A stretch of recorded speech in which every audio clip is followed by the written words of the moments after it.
Opel Astra. Также Chevrolet Cruze, 100% такая же база.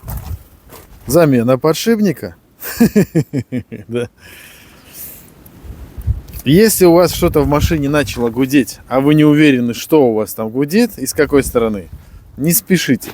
Дайте ему посильнее погудеть, потому что это может быть гудеть резина или подшипник.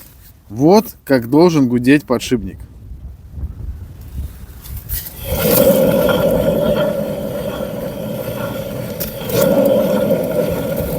Шик-шик-шик — это не ерунда, а вот подшипник гудит конкретно. У-у-у. Если вы подняли колесо, а у вас только шик-шик-шик, ну, может быть, наверное, может быть подшипник, не меняйте. Это не подшипник. Вот еще раз. Только так. Все, погнали, замена, ё-моё. Сейчас покажу, на какой я буду менять и сколько этот прошел.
Все, подшипники я выдрал. Очень легко, как оказалось. АБС отключать не надо. Все открутилось. Чики-пуки. Ну, у меня все было смазано. Все разработано, все смазано. И вот смотрите, оригинальный подшипник прошел 280 тысяч. Это один, второй еще живой. Это прикольно, да? Так вот, какой подшипник купить, чтобы он также прошел? Ага. Вот этот подшипник. Вот он, красавчик. Вот какие звуки издает.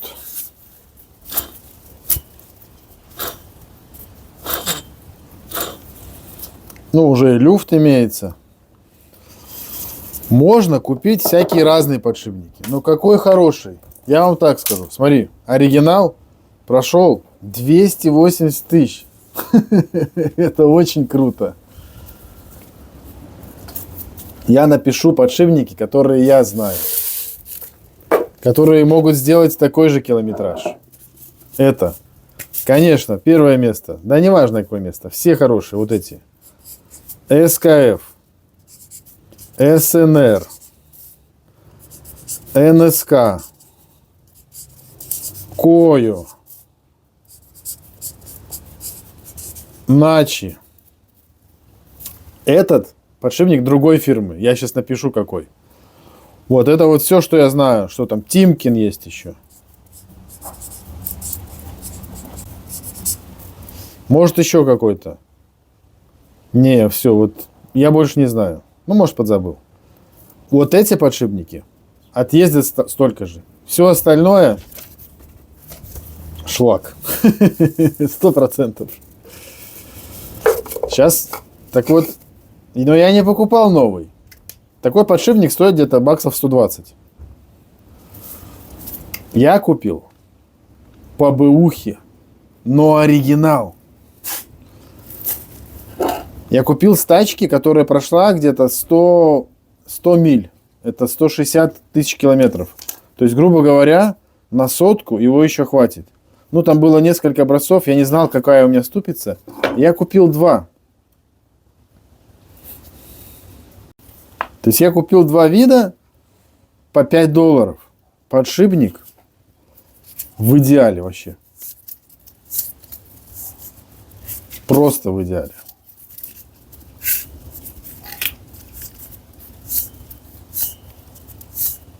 И этот, и этот.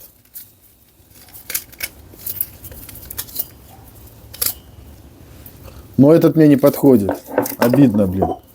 Так как это в этой тачке маленький объем, то и тормоза маленькие. Так вот, какой оригинальный подшипник здесь стоит? Ilgin. Но я почитал очень много-много подделок из Китая. И еще очень важный момент. Очень важный момент. Подшипник. У подшипника есть гребенка. Ну, точнее, это магнитная щитка АБС-а. И вот в дешевых китайских подшипниках бывает, что она не такая, и загорается ошибка АБС, потому что он не соответствует параметрам. Скажем, здесь должно быть там 150 магнитных полосочек, а у китайского, скажем, 140. И все. И опять замена на оригинальный подшипник. Вот она. Сейчас ее протру и буду ставить.